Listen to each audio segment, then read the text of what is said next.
Even now, 20 years later, the thing that strikes me most about the attack is how abruptly it both began and ended.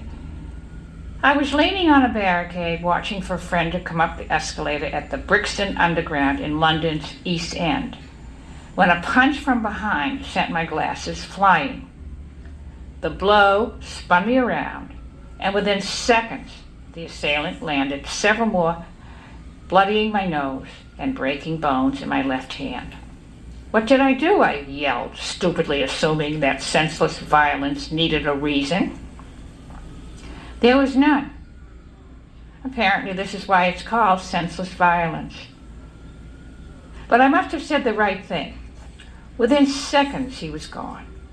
No words, no demands, no money. He left as quickly as he had come. The entrance foyer, bustling with scores of evening commuters less than a minute ago, was now empty.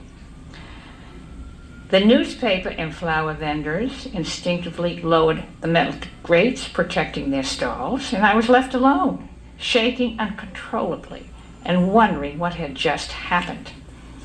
I begin with this story not to engender sympathy, but in an admittedly odd way to give you hope.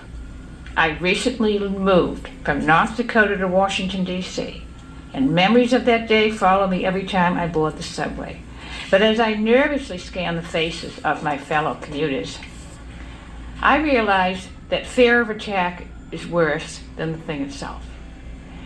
The beating hurt, but it really wasn't that bad.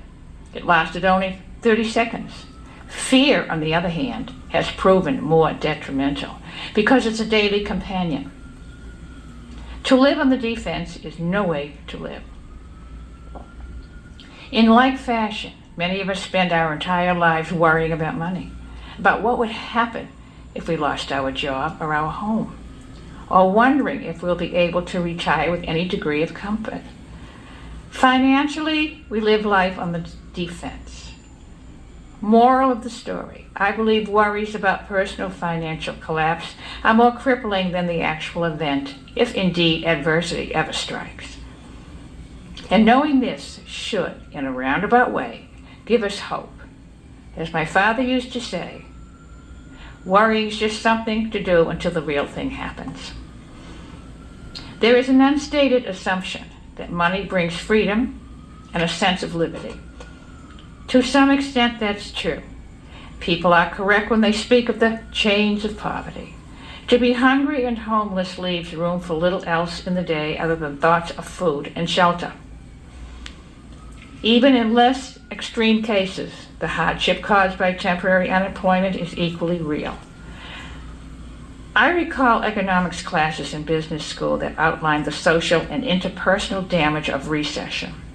Stress, family strife, divorce, bitterness, fear, and delayed health care and education.